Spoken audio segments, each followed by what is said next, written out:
ಬಂದವನು ಯಾರು ಎನ್ನುವುದರ ಕಡೆಗೆ ಗಮನವನ್ನು ಹರಿಸಿದರೆ ಪ್ರಾಯಶಃ ನಿಮ್ಮನ್ನು ಕೆಣಕಬಹುದಾದ ಅಲ್ಲ. ಇದುವರೆಗೆ ಅಜೇಯವಾಗಿ ಈರೇಳು ಲೋಕದಲ್ಲಿ ತನ್ನನ್ನು ತಾನು ತೊಡಗಿಸಿಕೊಂಡು ನಿರಂಕುಶವಾದ ಪ್ರಭುತ್ವವನ್ನು ಹೊಂದಿದ ನಿಮ್ಮೆಲ್ಲವನ್ನು ತನ್ನಡೆಗೆ ಸೆಳೆಯಬಹುದಾದ ಸಾಮರ್ಥ್ಯವುಳ್ಳಂತಹ ಬಾಲಕನೆಯವನ ಹೊರತುಪಡಿಸಿದರೆ ಅನ್ಯಥಾ ಬೇರೆ ಏನಿಲ್ಲ. ಕಾಲಗರ್ಭದಲ್ಲಿ ಏನು ಅಡಕವಾಗಿದೆ ಎಂದು ತಿಳುಕೊಳ್ಳುವಲ್ಲಿ ಯಾರು ಶಕ್ತರಾಗುವುದೇ ಇಲ್ಲವಲ್ಲ. ಮೂರು ಮೂರ್ತಿಗಳಾದರೂ ಕಾಲಗರ್ಭದ ಅಧೀನದಲ್ಲಿ ಇರುವುದು ಎನ್ನುವುದನ್ನು ನೀವಾದರೂ ಒಪ್ಪಿಕೊಳ್ಳಲೇಬೇಕು. ಆದುದರಿಂದ ವಿಧಿಯ ಲೀಲೆಗಳು ಏನು ಎನ್ನುವುದು ತಿಳಿಯುವುದು ಸುಲಭ ಸಾಧ್ಯವಲ್ಲ.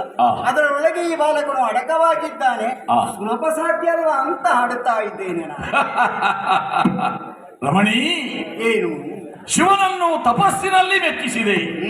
ನಾನು ಪಡೆದಂತಹ ವರಬಲ ವಿಶೇಷತೆ ಏನು ಎನ್ನುವುದನ್ನು ನೀನು ಅರಿತುಕೊಂಡೆ.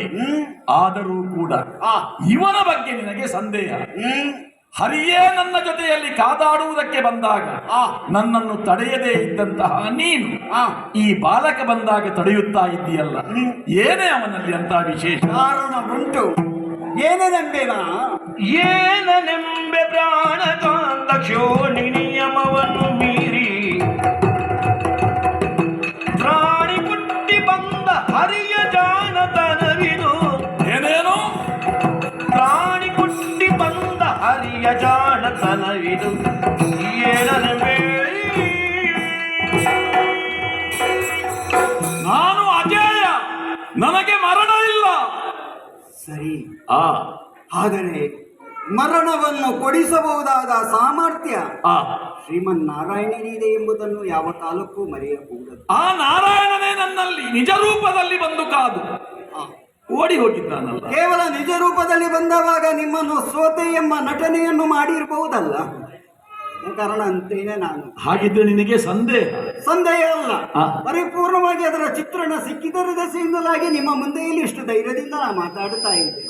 ಈಗ ವರವನ್ನು ಶಿವನ ಮೂಲಕವಾಗಿ ಪಡೆದಿದ್ದೀರಿ ಸತ್ಯ, ಇಲ್ಲ ಅಂತ ಆಡುವುದಲ್ಲ. ಆದರೆ ಇದಕ್ಕಿಂತ ಮೊದಲು ಮೂಲ ದೈತ್ಯನಾದಂತ ಹಿರಣ್ಯಕಶಿಪು ವರವನ್ನು ಪಡೆಯಲಿಲ್ಲವೇ? ಪಡೆದಿದ್ದ. ಅಸಾಮಾನ್ಯವಾದಂತ ವರ. ನಿಜವಾಗಿ ಅವನಿಗೆ ಸಾವು ಎನ್ನುವುದು ಬರುವುದಕ್ಕೆ ಸಾಧ್ಯವೇ ಇಲ್ಲ. ಚಿರಂಜೀತ್ವವೇ ವಸುಂಧರೆಯಲ್ಲಿ ಬದುಕಿ ಬಾಳುತ್ತಾನೆ. ಅವನನ್ನು ಸಾವಿನ ದವಡೆಗೆ ಸೇರಿಸುವವರು ಯಾರೂ ಇಲ್ಲ ಎನ್ನುವುದು ನಿರ್ಣಯಿತವಾದದ್ದು. ಆದರೆ ಅಂತವನನ್ನಾದರೂ ಕೊಲ್ಲುವುದಕ್ಕೆ ನಾರಾಯಣ ಮಾಡಿದ್ದೆ ಏನು ಎನ್ನುವುದಕ್ಕೆ ಗಮನವನ್ನರಿಸಿದಾಗ ಪ್ರಾಣಿಯೂ ಅಲ್ಲ, ಮನುಷ್ಯನೂ ಅಲ್ಲ, ಕೊನೆಗೆ ಮೇಲೂ ಅಲ್ಲ, ಕೆಳಗೂ ಅಲ್ಲ, ಒಳಗೂ ಅಲ್ಲ, ಹೊರಗೂ ಅಲ್ಲ, ಕತ್ತಲೆಯಲ್ಲ, ಬೆಳಕೂ ಅಲ್ಲ, ಪ್ರಾಣಿಯೂ ಅಲ್ಲ, ಮನುಷ್ಯನಲ್ಲ. ಈ ನೆಲೆಯಲ್ಲಿ ಆತನನ್ನು ಕೊಂದು ಕೆಡಹಿದ್ದಾನೆ ಅಂತ ಆದ ಬಳಿಕ ನೀವು ಪಡೆದದ್ದು ಕೇವಲ ಒಂದೇ ಒಂದು ವರ ಅಲ್ವೇ?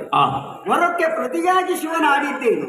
ಕೇವಲ ಪ್ರಾಣಿಯೂ ಅಲ್ಲ, ಮನುಷ್ಯನಲ್ಲದ ವರವನ್ನು ಮಾತ್ರ ಸಾವು ನಿನಗೆ ಸಾವರಿಸುವುದು ಅಂತಾದ್ರೆ, ಬಿಟ್ಟುಳಿದೆಲ್ಲವನ್ನು ಮೀರಿ ನಿಂತವನನ್ನು ಕೊಂದು ಕೆಡವಿದನಂತಾದ್ರೆ, ಈ ಒಂದು ವರವನ್ನು ಸುಲಾಗಿಸುವುದಕ್ಕೆ ಅಲ್ಲ, ಒಂದು ವರ ಏನನ್ನು ಕೊಟ್ಟಿದ್ದಾನೋ ಅದು ತ್ರಿಕಾಲವಾಗಿ ಉಳಿಯುವಂತೆ ಮತ್ತೊಂದು ಬಗೆಯಲ್ಲಿ ಬಂದು ಅವನನ್ನು ಕೊಲ್ಲುವುದಕ್ಕೆ ಸಾಧ್ಯ ಇಲ್ಲವೇ? ಅಜೇಯತ್ವ ಎನ್ನುವುದು ಇದೇ ಸತ್ಯ. ಆದ್ರೆ ತ್ರಿಕಾಲವಾದಿತ ಸತ್ಯಾದ ಸತ್ಯ ಸಂಕಲ್ಪನಾದ ಶ್ರೀಮನ್ನಾರಾಯಣನಲ್ಲಿ ಲೀಲಾಜಾಲಗಳೇನುಂಟು, ಅವನ ಒಳಗಿರಬಹುದಾದ ನಾಟಕಗಳುಂಟು. ಅದನ್ನು ತಿಳಿದುಕೊಳ್ಳುವುದಕ್ಕೆ ಶಕ್ತರಾರೂ ಇಲ್ಲ. ಪ್ರತಿಯೊಂದರ ಬದುಕಿನ ಮುಖಪುಟ ಯಾರು ಕೇಳಿದ್ರೆ ನಾರಾಯಣ, ಪ್ರತಿಯೊಂದರ ಬದುಕಿನ ಮುನ್ನುಡಿ ಯಾರು ಕೇಳಿದ್ರೆ ನಾರಾಯಣ. ಅಂತ ಪ್ರಪಂಚವನ್ನು ಚಲಿಸಬಹುದಾದ ನಡೆಸಬಹುದಾದ ನಾರಾಯಣನೇ ಈ ಬಾಲಕನ ಒಳಗೆ ತಾನು ಇದ್ದು ನಡೆಸುತ್ತಾನೆ. ಮಾತ್ರ ವರವನ್ನು ಕೇಳಿದ್ದು ನೀವೇನು? ಆನೆ ಮನುಷ್ಯನಲ್ಲದ ಪ್ರಾಣಿಯಲ್ಲ. ಅವ ಈಗ ಬಂದವ ಮನುಷ್ಯನೂ ಅಲ್ಲ, ಪ್ರಾಣಿಯೂ ಅಲ್ಲ. ಹಾಗಿದ್ರೆ ಆ ವರ ಎನ್ನುವುದು ಈ ರೂಪದಲ್ಲಿ ಇವತ್ತು ಕಾಣಿಸಿಕೊಳ್ಳುವುದು ನಿಮಗೆ ಮಾರಕವಾಗಿ.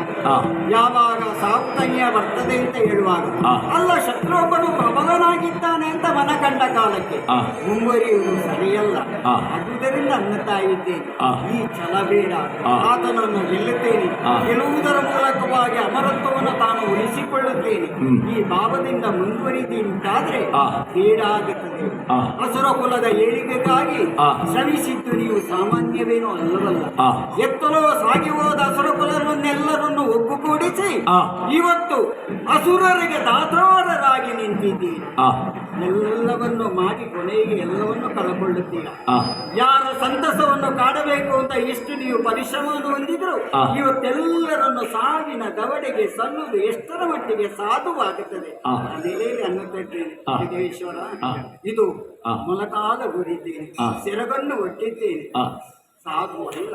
ಆ. ಆತನೊಡನೆ ಸಂಗ್ರಾಮ ಬೇಡ, ಆ. ಸಂಗ್ರಾಮ ಬೇಡ ಸ್ವಾಮಿ. ತಪ್ಪು ನಿನ್ನದಲ್ಲ, ಹಾ. ತಪ್ಪು ನನ್ನದೇ. ಮಂಗಳ ಮೊದಲೇ ಆಡಬೇಕಿತ್ತು. ಆಹಾ. ಎಲ್ಲಿಗೆ? ಆ ಹರಿ ನನ್ನಲ್ಲಿ ಯುದ್ಧ ಮಾಡುವುದಕ್ಕೆ ಬಂದಾಗ ಆ. ಅವನನ್ನಲ್ಲಿ ಸೋತು ಹೋದ ಮೇಲೆ ಗಜಾಸುರ ವಿಜಯ, ಆ ಪ್ರಸಂಗ ಮುಕ್ತಾಯ ಆಗಬೇಕಿತ್ತು. ಪ್ರಸಂಗ ಈಗ ನಿನ್ನಿಂದಾಗಿ ಈ ಪ್ರಸಂಗ ಸ್ವಲ್ಪ ಉದ್ದಾಗ್ತಾ ಇದೆ. ಅಲ್ಲ. ಯಾಕೆ? ಯಾಕೆ? ಈ ಹುಡುಗನಲ್ಲಿ ಆ. ನೀನು ಹರಿಯನ್ನು ನಿಕ್ಷೇಪಗೊಳಿಸ್ತಾ ಇದ್ದಿ. ಆ. ನಾನೇನು ತಲೆ ಕೆಟ್ಟವನಲ್ಲ. ನಮ್ಮ ಗುರುಗಳಾದಂತಹ ಶುಕ್ರಾಚಾರ್ಯರು ಆ. ನಾನು ವರವನ್ನು ಪಡೆದೇ ಮುಂದಡಿಯಿಡಬೇಕು ಎನ್ನುವ ಸೂಚನೆಯನ್ನು ಕೊಟ್ಟವರು. ಈ ಪೂರ್ವದಲ್ಲಿ ಏನೆಲ್ಲ ಆಗಿದೆ, ಆ. ಯಾವ ಯಾವ ರಕ್ಕಸರು ಯಾವ ಯಾವ ವರವನ್ನು ಪಡೆದಿದ್ದಾರೆ, ಆ ವರಬಲವನ್ನು ಪಡೆದೂ ಕೂಡ ಅವರು ಹೇಗೆ ನಾಶವಾಗಿದ್ದಾರೆ, ಅದೆಲ್ಲವನ್ನು ಮನನ ಮಾಡಿ ಆ. ಈ ಹರಿಯ ನಾಟಕ ನನ್ನಲ್ಲಿ ನಡೆಯ ಕೂಡದು ಎನ್ನುವ ಕಾರಣಕ್ಕೆ ನಾನು ಶಂಕರನಲ್ಲಿ ವರ ಕೇಳುವಾಗ ಕೇವಲ ಮೃಗ ನರ ರೂಪದಲ್ಲಿ ಬಂದವನಿಂದ ಮಾತ್ರ ಮರಣ ಅಲ್ಲ, ಮೃಗಗಳಿಗೆ ಹುಟ್ಟಿ ಮೃಗ ನರ ರೂಪದಲ್ಲಿ ಬಂದವನಿಂದ ಮರಣ.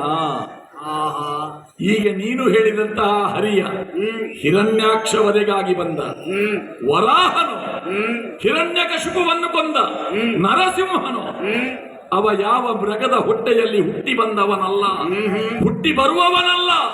ಹರಿಯಿಂದ ನನ್ನನ್ನು ಕೊಲ್ಲಲು ಆಗಕೂಡದು ಎನ್ನುವ ಕಾರಣಕ್ಕಾಗಿ ವರ ಕೇಳುವಾಗ ಅದನ್ನು ಒತ್ತಿ ಹೇಳಿದ್ದೇನೆ. ಮೃಗಗಳಿಂದ ಹುಟ್ಟಿ ಮೃಗನರ ರೂಪದಲ್ಲಿ ಬಂದವನಿಂದ ಮಾತ್ರ ಮರಣ ಅಂತ.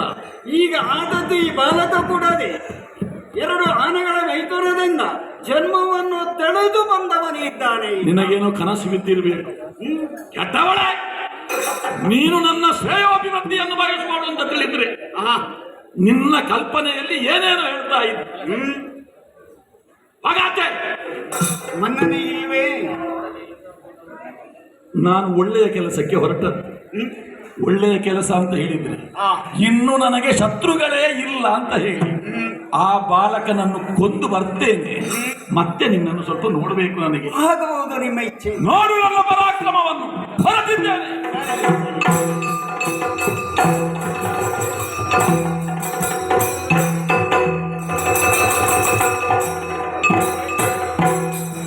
ಯಾರು ನೀ ಬಂದವನೇ?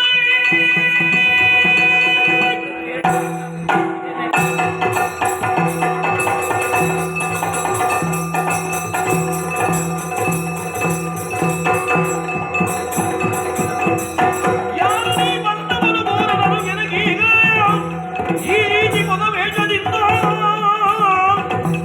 ಯಾರು ನೀ ಬಂದವನು?